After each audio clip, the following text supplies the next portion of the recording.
Kapal yang dituntut hukuman mati karena kasus narkoba 2 ton ini bersama dengan para narasumber. Bergabung lewat sambungan dalam jaringan Ketua Komisi Kejaksaan Pujiono Suwadi dan Bakhtiar Batubara, pengacara salah seorang terdakwa yang dituntut hukuman mati dalam perkara ini. Selamat malam Bapak-bapak sekalian dengan Tifal di sini. Selamat malam semua. Baik, terima kasih semua sudah bergabung bersama kami. Pak Bakhtiar, saya mulai dengan Anda dulu. Tadi sore saya sempat mendengarkan pernyataan dari Kapuspenkum Kejagung menjelaskan duduk perkara kasus ini dan disebutkan bahwa klien Anda ini dipandang mengetahui saat diajak bekerja sebagai ABK bahwa kapal itu akan mengangkut sabu, mengangkut narkotika dan sudah menerima pembayaran atas apa yang dilakukannya itu. Jadi apa keuntungan yang sudah didapatkan klien Anda dari kasus ini, Pak? Perlu kita luruskan ya, bahwa klien kami ini tidak mengetahui sama sekali bahwa kapal yang yang tempat dia bekerja ini, dia kan melamar kerja ya, diterima sesuai dengan kualifikasi pendidikannya. Waktu itu dia bertanya, Pak, ini kapal apa? Kan kapal kargo, bawa barang-barang. Kemudian ternyata oleh si kapten katanya tidak jadi kapal kargo ini karena ada masalah perbaikan atau apa. Tapi ada kita nanti di kapal tanker katanya bawa minyak. Itu yang menjadi dasar kita. Memang dia tidak tahu kalau kapal ini mau bawa barang-barang terlarang itu.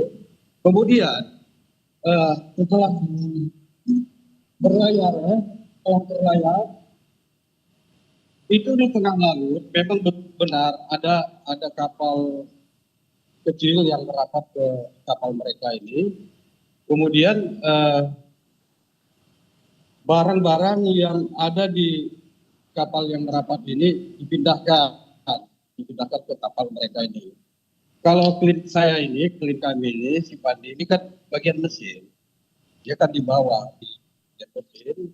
Waktu itu memang dia diminta tolong membantu mengangkati ya.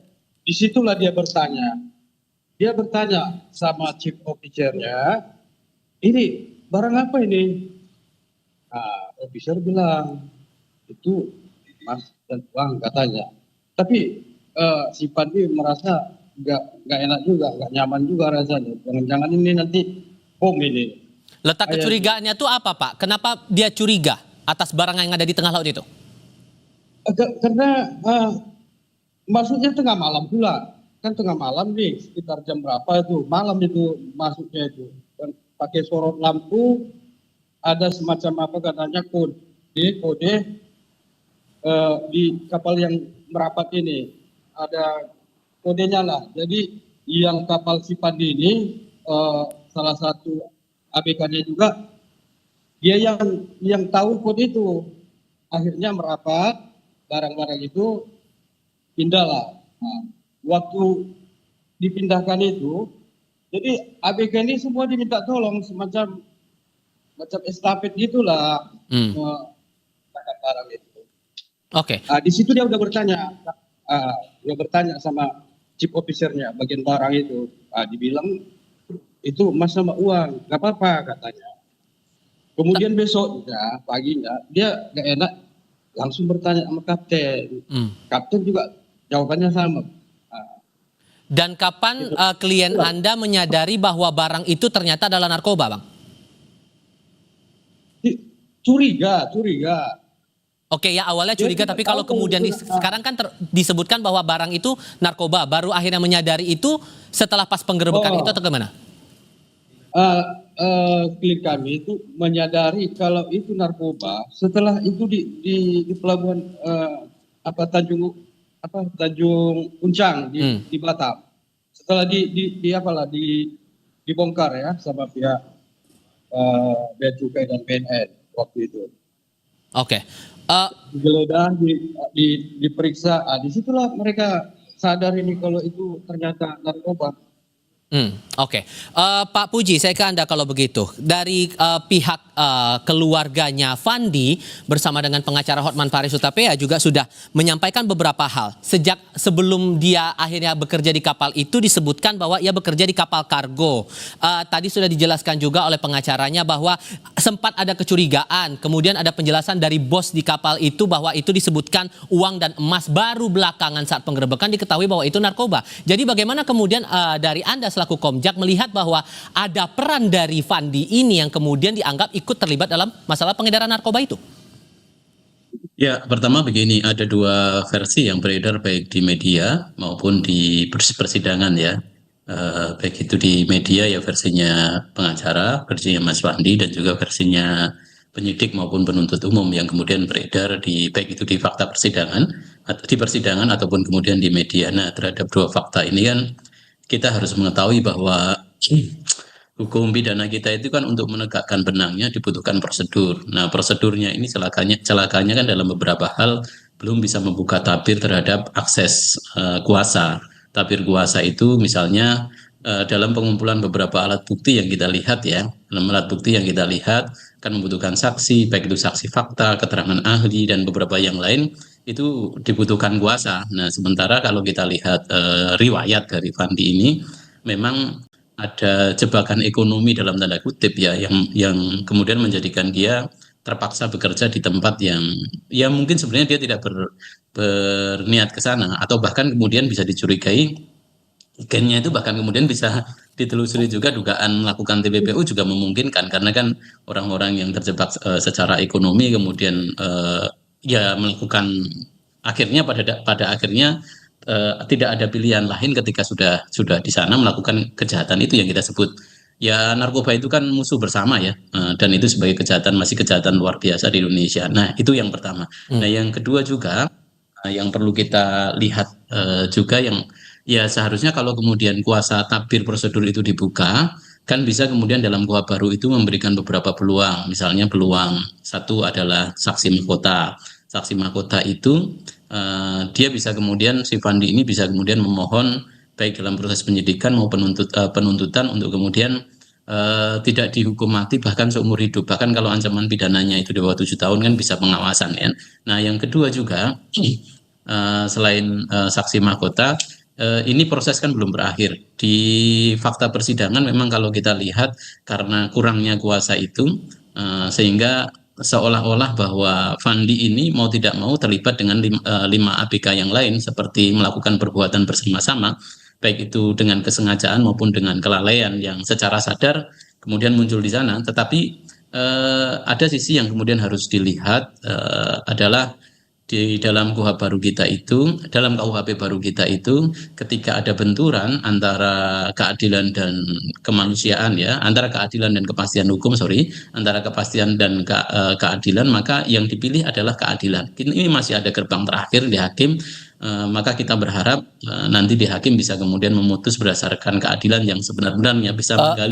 Walaupun kemudian, sorry saya potong Pak, walaupun kemudian disebutkan dari pihak keluarga tidak jelas juga penjelasan siapa penerima dari barang-barang itu, Anda melihat tetap bahwa Fandi ini ada peran dalam kasus pengedaran narkoba ini?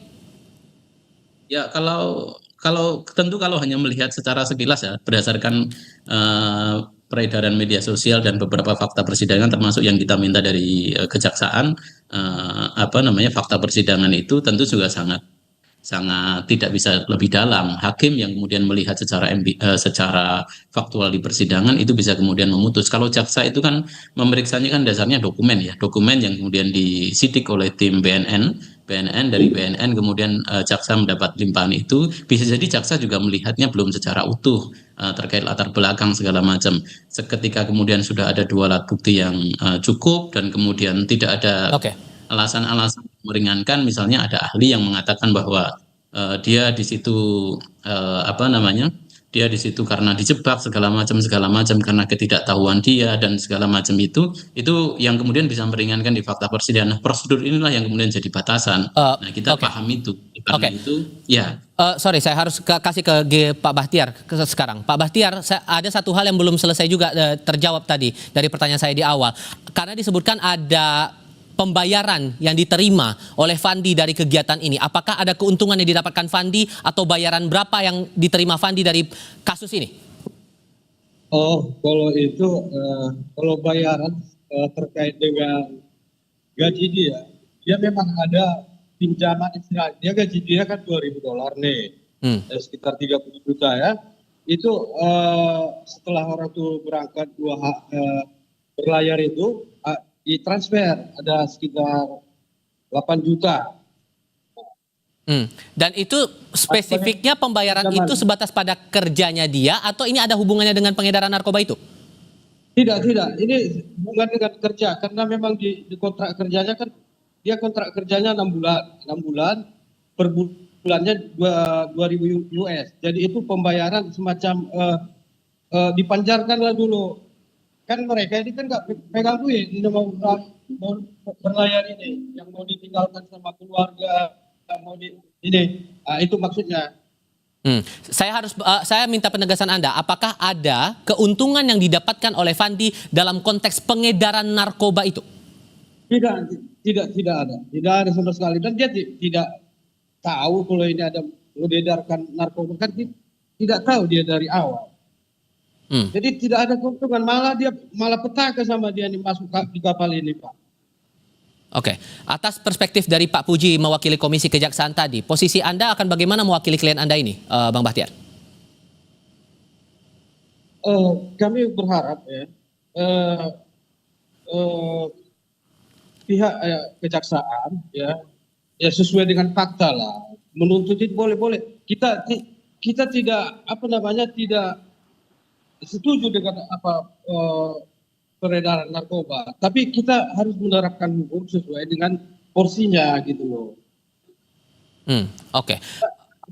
Apalagi klien saya ini paling rendah di situ, jabatannya, kok disamakan semua, kok tidak melihat kedudukan dia di situ, apalagi dia bagian mesin kan tidak tahu menahu tentang barang-barang ya.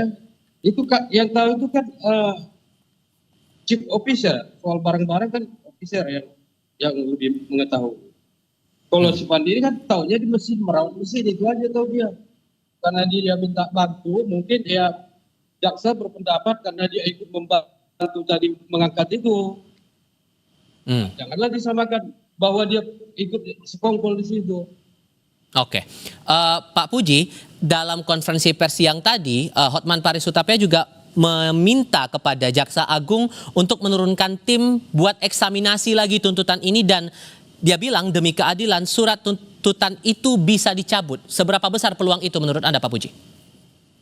Ya, tentu kan dasarnya kan karena ini ya tadi sekali lagi melihatnya kan dari prosedur fakta persidangan. Nah, fakta persidangan yang kemudian muncul kan memang sekali lagi ada subordinat kuasa dari Fandi ini untuk mengungkap fakta yang sebenar-benarnya sehingga apa yang disampaikan oleh Pak Ridwan dan segala macam itu tidak terungkap secara lebih jelas di persidangan. Nah, ya kalau baik-baik saja, artinya kita juga bisa dorong dan kita tahunya juga baru saja ya karena berita ini viral ya. Kalau seandainya saja nanti ini sudah agak lama, tentu kita juga akan memonitor sejak awal. Jangan sampai kemudian kasus-kasus seperti ini yang akhirnya jadi terpidana itu hanya ya apalagi orang yang baru kemudian masuk di jaringan seperti ini yang apalagi merasa dijebak dalam tanda kutip tidak tahu menahu ini, sedangkan bosnya segala macam itu bebas berkeliaran saja dan tidak pernah tersentuh. Jangan sampai seperti itu sehingga kita akan bertanya juga keadilan dalam porsi seperti apa gitu tapi sekali lagi ini kan jaksa kan melihatnya dari sisi berkas ya berkas. Nah bagus-bagus saja untuk kemudian yang disampaikan oleh Pak Hotman itu sebagai masukan dan tim juga bisa kemudian turun. Hanya saja kan ini sudah proses tuntutan, tinggal kemudian menjawab di hakim. Kita masih punya benteng terakhir di hakim dan kita berharap nanti hakim ketika kemudian memutus pun itu bisa mendasarkan pada keadilan daripada kemudian kepastian seandainya memang betul fakta yang disampaikan oleh Pak Ridwan itu benar bahwa Fandi ini dijebak. Tapi apa dalam aturan yang ada, Pak, hal apa yang memungkinkan surat tuntutan itu bisa dicabut, Pak Puji? Ya, kita bisa menggunakan atas dasar leg favorio ya. Jadi ketika kemudian ada hal yang luar biasa, artinya hal yang luar biasa yang kemudian ada legal hukum ya, ada basis hukum yang memungkinkan sebenarnya bisa digunakan aturan yang lebih lebih apa namanya lebih ringan. Sebagai contoh misalnya dalam konteks di KUHP baru ya, itu kan diatur tentang saksi mahkota yang dalam hal-hal yang lain itu belum diatur. Bisa jadi keterangan-keterangan yang disampaikan oleh Fandi dan segala macam itu bisa membuka tabir yang lebih luas. Nah, tabir yang lebih luas itu bisa kemudian jadi pertimbangan untuk jaksa mengkoreksi tuntutan itu, sehingga tuntutannya kepada Fandi bisa jadi tidak hukuman mati, tapi bisa jadi 2/3 dari hukuman yang maksimal. Hukuman mati seumur hidup pun kalau saksi mahkota dalam KUHP itu tidak diperkenankan. Jadi 2/3 dari hukuman maksimal. Kalau toh kemudian yang disampaikan oleh dari kubu Pak Ridwan ini, dari kubu Fandi ini memang benar seperti itu gitu, bahwa dia dijebak, dia bagian dari korban segala macam itu, dia bisa kemudian mengajukan sebagai saksi mahkota. Bahkan lebih dari itu kalau Oke. misalnya fakta-fakta bisa menunjukkan bahwa memang dia bagian dari, ya siapa tahu memang dia bagian dari DPU, objek DPU, orang yang kemudian diperjualbelikan, diperdagangkan untuk melakukan aktivitas bisnis haram, narkoba, yang dia tidak tahu menahu, ini ternyata bagian dari DPU, Eh, sehingga dia seharusnya bukan jadi pelaku, tapi bisa jadi korban. Pak Tapi Bahtiar, oke, ini Pak Bahtiar, seyakin apa Anda bahwa jaksa atau surat tuntutan ini bisa dicabut sesuai dengan harapan Anda dan klien Anda bahwa ya posisinya masih tetap tidak ada keterlibatan dalam peredaran narkoba ini? Ya, kalau memang nurani ya, kita ini kadang-kadang nuraninya agak dikesampingkan sehingga mengedepankan formalnya aja. Ini sebenarnya kalau nurani ya, apalagi kalau kami lah yang memang mengikuti dari awal persidangan, kami yakin betul kalau soal keterlibatan si Pandi Pilin kami ini untuk dalam peredaran ini atau mufakat jahat untuk melakukan pengangkutan ini, dia sama sekali tidak terlibat.